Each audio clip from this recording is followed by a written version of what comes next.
a failure.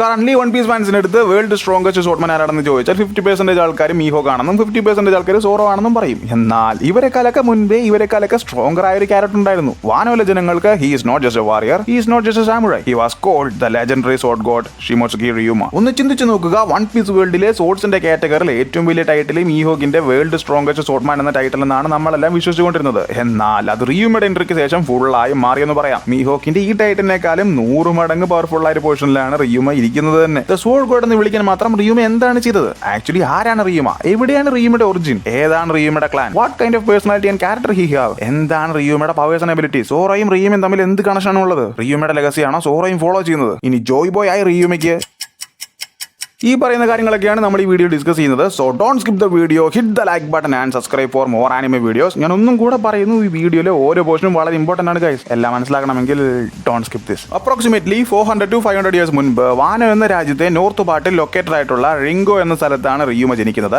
ഈ സ്ഥലത്ത് തന്നെയാണ് ഫേമസ് ആയിട്ടുള്ള നോർത്തേൺ സെമിട്രിയും സ്ഥിതി ചെയ്യുന്നത്. ആൻഡ് ഈ നോർത്ത് പാർട്ട് മൊത്തം ഫുൾ സ്നോ ആയിട്ടുള്ള വളരെ കോൾഡ് ആയിട്ടുള്ള ഒരു സ്ഥലമാണ്. ഇവിടെ റൂൾ ചെയ്യുന്ന ഡയമി ഫാമിലീസിൽ ഏറ്റവും പ്രധാനപ്പെട്ട ഒരു ഫാമിലിയാണ് ഷിമോസുക്കി ഫാമിലി. ഈ ഷിമോസുക്കി ക്ലാനിലുള്ള ഒരു മെമ്പറാണ് റിയുമ. അതായത് ഈ ഫാമിലിയാണ് ഇങ്ങനെ ജനിച്ചത്. ഈ ഷിമോസുക്കി ഫാമിലിയെ കുറിച്ച് പറഞ്ഞാൽ വാനോയിൽ തന്നെ ഫേമസ് ആയിട്ടുള്ള സാമുറ ക്ലാൻസിൽ ഒന്നാണ്. അവിടുത്തെ ഏറ്റവും മികച്ച നോബിൾ സ്പോർട്സ്മാൻ ക്ലാൻ ഇവരുടെ തന്നെയാണെന്ന് പറയാം. കൂടാതെ ഷോഗണായിട്ട് അടുത്ത ബന്ധമുള്ള ഒരു ഫാമിലിയും കൂടെ ആയിരുന്നു ഇവരുടേത്. ഈ ഡാമിയോ ഷോഗൺ പോലത്തെ വേർഡ്സ് പലർക്കും മനസ്സിലാക്കാൻ വഴിയില്ല. ജാപ്പനീസ് മൂവീസ് ഓർ സീരീസ്, അതുമല്ലെങ്കിൽ സാമുറ റിലേറ്റഡ് ആയിട്ടുള്ള ആനിമെ കാണുന്നവർക്ക് അറിയാം. സോ അറിയാത്തവർക്കായിട്ട് പറഞ്ഞുതരാം. ഡാമിയോ എന്ന് വെച്ചാൽ അവിടുത്തെ ലാൻഡ് ലോഡ്സിനെയും ഫ്യൂഡൽ ലോഡ്സിനെയും വിശേഷിപ്പിക്കുന്ന ഒരു ടൈറ്റിലാണ്. ഇവരാണ് അവിടുത്തെ ടാക്സും സ്മോൾ സാമുറ ആർമീസിനെയൊക്കെ കൺട്രോൾ ചെയ്യുന്നത്. സോ മോർ ലൈക്ക് ഒരു ഗവർണർ പൊസിഷൻ തന്നെ വിശേഷിപ്പിക്കാം. ആൻഡ് ഷോഗൺ എന്ന് വെച്ചാൽ ജപ്പാനിലെ മെയിൻ റൂളറും. നിങ്ങൾക്ക് മനസ്സിലായെന്ന് തോന്നുന്നു. So back to the topic. ഓഡയുടെ സ്പിൻ ഓഫ് ആയ One Piece Monsters Ryuma in the strange country എന്ന OVAയിൽ നമുക്ക് റിയുമയുടെ യഥാർത്ഥ ക്യാരക്ടർ കാണാൻ സാധിക്കും. ഒരു പ്രത്യേക തരത്തിലുള്ള പേഴ്സണാലിറ്റിയാണ് ഇങ്ങരുടേത്. Strict god of honour and justice എന്ന പാത്താണ് റിയുമ ഫോളോ ചെയ്യുന്നത് തന്നെ. ഭയങ്കര രീതിയിൽ ലൗഡ് അല്ലാത്ത, വളരെയധികം പവർ പോസ് ചെയ്യുന്നുണ്ടെങ്കിലും അതിൻ്റെതായ യാതൊരു അർഗൻസും കാണിക്കാതെ ഭയങ്കര കാം ആൻഡ് കോൺഫിഡന്റ് ആയ ഒരു ക്യാരക്ടറാണ്.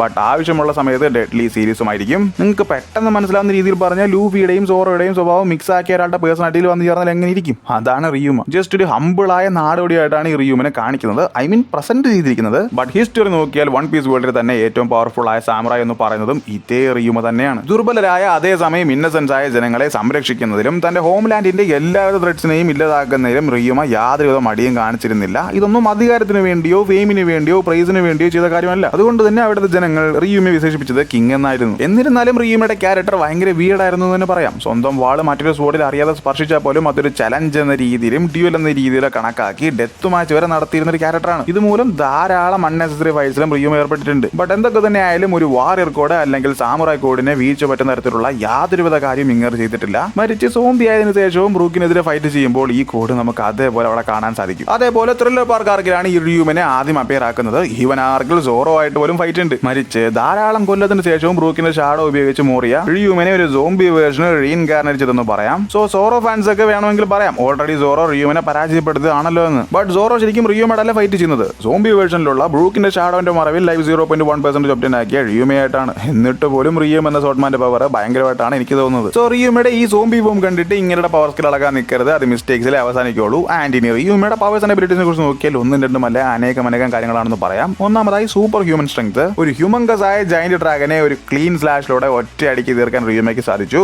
ഇത് റിയുമയുടെ സോർട്സിന്റെ കഴിവ് മാത്രമല്ല, റിയുമ പൊസസ് ചെയ്യുന്ന സൂപ്പർ ഹ്യൂമൻ സ്ട്രെങ്ത്തിന്റെ ബലം കൂടെയായിട്ടാണ്. ഈ ഒരു പവർ സോംബി ഫോമിലുള്ളപ്പോൾ പോലും നമുക്ക് കാണാൻ സാധിക്കുമായിരുന്നു. രണ്ടാമത് സൂപ്പർ ഹ്യൂമൻ സ്പീഡ് ആൻഡ് റീഫ്ലെക്സസ്. ഒരു സാധാരണ മനുഷ്യനേക്കാൾ 4 ഇരട്ടി വേഗതയും അതിനേക്കാൾ അല്ലെങ്കിൽ അതിനൊത്ത റീഫ്ലെക്സും റിയുമയ്ക്ക് ഉണ്ടായിരുന്നു. തന്റെ എനിമി അറ്റാക്കിന് റെഡി ആയിരിക്കുമ്പോൾ തന്നെ കണ്ണടയ്ക്കുന്ന ടൈമിൽ ആ എനിമിയുടെ അടുത്ത് സ്പീഡിലെത്തി ഹൈ ലെവലിലുള്ള അറ്റാക്ക് കൊടുക്കാൻ സാധിക്കും. അതേപോലെ എനിമിയുടെ ഭാഗത്ത് നിന്നുണ്ടാകുന്ന ഹൈ ലെവൽ അറ്റാക്കിന് എതിരെയുള്ള എൻകൗണ്ടർ വളരെ വേഗത്തിൽ തന്നെ തന്റെ റിഫ്ലെക്സ് മുഖേന ഒഴിവാക്കാനും സാധിക്കും. ഒരു ഹൈ ലെവലിലുള്ള സ്പോർട്സ്മാന് വേണ്ട 3 ഇമ്പോർട്ടന്റ് കാര്യങ്ങളും റിയുമയ്ക്ക് 100% ഉണ്ടായിരുന്നു എന്ന് പറയാം. High level of hard work ആണ് ഇത് ചൂണ്ടിക്കാണിക്കുന്നത്. മൂന്നാമതായിട്ട് എക്സ്ട്രീം സ്വോർഡ്മാൻഷിപ്പ്. ഇത് പവർ എന്ന് പറയുന്നതിനേക്കാൾ സ്കിൽ എന്ന് പറയുന്നതായിരിക്കും ബെറ്റർ. ഹിസ്റ്ററിയിൽ തന്നെ ബെസ്റ്റ് സ്വോർഡ്മാൻ ആയിട്ടാണ് റിയുമിനെ മെൻഷൻ ചെയ്യുന്നത് തന്നെ. കെൻജുട്സു, ബട്ടോ ജുട്സു തുടങ്ങിയ ഹൈബ്രിഡ് സ്റ്റൈലുള്ള അതായത് പവർഫുൾ ആയ കറ്റാന സ്ലാഷസ് പ്രൊഡ്യൂസ് ചെയ്യാൻ റിയുമയ്ക്ക് സാധിക്കും. ക്ലീൻ ആയിട്ടുള്ള വൺ ഷോട്ട് കിൽസ് എടുക്കാൻ റിയുമിനെ സഹായിക്കാൻ ഇതും ഒരു പ്രധാന കാരണമാണെന്ന് പറയാം. ഇതുപോലെ തന്നെ സ്വോർഡ് റിലേറ്റഡ് ആയിട്ടുള്ള ധാരാളം പവേഴ്സ് റിയുമ പോസസ് ചെയ്യുന്നുണ്ട്. ബട്ട് അതിന്റെയൊക്കെ പേര് പറയാനും എക്സ്പ്ലെയിൻ ചെയ്യാനും ഈ വീഡിയോ മതിയാവില്ല.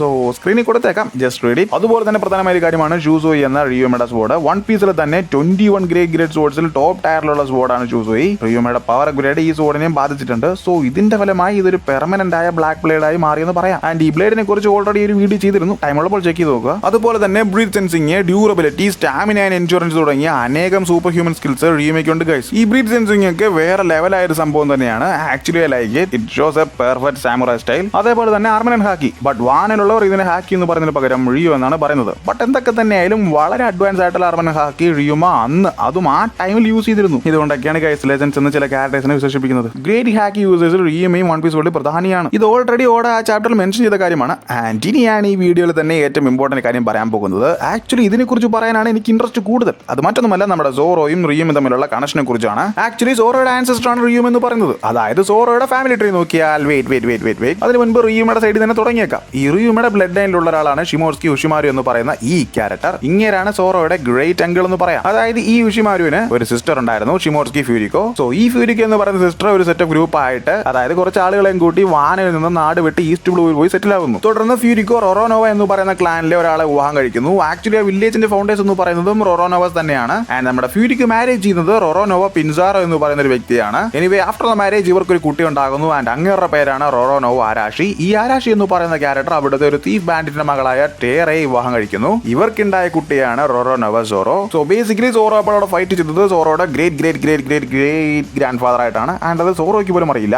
ഞാൻ ആദ്യം പറഞ്ഞിരുന്നു വാനോയിലെ റീങ്കോ എന്ന് പറയുന്ന നോർത്ത് പാർട്ട് സൈഡ് മുഴുവനായും സ്നോ ആയിട്ടുള്ള വളരെ തണുത്ത സ്ഥലമാണെന്ന്. സോ സോറോയുടെ ആൻസെസ്റ്റേഴ്സ് ഈ തണുപ്പിനെ അതിജീവിച്ച ആളുകളായതുകൊണ്ട് തന്നെ സോറോയുടെ DNA-യിലും കോൾഡിനെതിരെ നിൽക്കാനുള്ള ഒരു ഡിഫൻസ് മെക്കാനിസം ഉണ്ടെന്ന് പറയാം. സോ അതുകൊണ്ടാണ് എത്ര തണുത്ത അന്തരീക്ഷത്തിലും സോറോ ഷട്ടിൽസ് ആയി നിൽക്കുന്നതും തണുപ്പ് തോന്നാത്തതും. അതേപോലെ തന്നെ ഞാൻ ആദ്യം പറഞ്ഞ മറ്റൊരു കാര്യമാണ് ഫ്യൂരിക്കോ ഒരു സെറ്റ് ഓഫ് പീപ്പിൾ ആയിട്ടാണ് ഈസ്റ്റ് ബ്ലൂവിൽ വന്ന് സെറ്റിൽ ആകുന്നത് എന്ന്. സോ ഫ്യൂരിക്കോയുടെ കൂടെ ആ ടൈമിൽ അവിടെ നിന്നും നാട് വിട്ട് വന്നൊരു ബ്ലാക്ക് സ്മിത്ത് ആയിരുന്നു ഷിമോർസ്കി കൊച്ചുംപുഴോ. ഇങ്ങേരും പ്രഗത്ഭനായ ഒരു സ്പോർട്സ്മാൻ ആണ് എന്നാണ് പറയുന്നത്. ആൻഡ് ഇങ്ങേരി ഈസ്റ്റ് ബ്ലൂ വില്ലേജിൽ ഒരു ഗേളിനെ വിവാഹം ചെയ്യുന്നു. പിന്നീട് ഇവർക്കുണ്ടായ കുട്ടിയാണ് ഷിമോർസ്കി കുഷിറോ, അതായത് സോറോയുടെ സെൻസെ. ആൻഡ് ഇങ്ങേരുടെ ഡോജോയിലും വാനോയിലുള്ള ഷിമോർസ്കി ക്ലാനിന്റെ സിമ്പിൾ കാണാൻ സാധിക്കും. So guys just look at this. എത്ര വണ്ടർഫുൾ ആയിട്ടാണ് ഓടെ ഈ ഫാമിലി ട്രീ ഡിസൈൻ ചെയ്തിരിക്കുന്നതെന്ന്. കറങ്ങി തിരിഞ്ഞ് സോറോയുടെ ആക്ച്വൽ ഒറിജിൻ വാനോയിൽ തന്നെ കൊണ്ടെത്തിച്ചു. സോ നിങ്ങൾ പറയൂ ഗൈസ്, റൊറോനോവ സോറോ ഓർ ഷിമോർസ്കി സോറോ ഏതാണ് ബെറ്റർ? അങ്ങനെ സോറോയുടെ ഫാമിലി ട്രീ നിങ്ങൾക്ക് കാണിച്ചു തന്നു. അതായത് സോറോയും റിയും തമ്മിലുള്ള കണക്ഷൻ. ഇനി ജോയ് ബോയും റിയുമായിട്ടുള്ള കണക്ഷനെ കുറിച്ച് നോക്കിയാൽ ആക്ച്വലി ഈ വീഡിയോ ചെയ്തതിനെ കുറിച്ച് 2 വർഷം മുൻപേ തന്നെ ഒരു സബ്സ്ക്രൈബറിന്റെ അടുത്ത് പറഞ്ഞതാണ്. ടെക്നിക്കൽ സൈഡിൽ നിന്നും വലിയൊരു അടി കിട്ടിയതുകൊണ്ട്,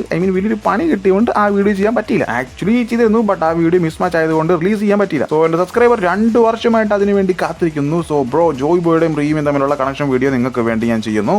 ബട്ട് ഈ വീഡിയോയിൽ ഞാനത് ചെയ്യുന്നില്ല.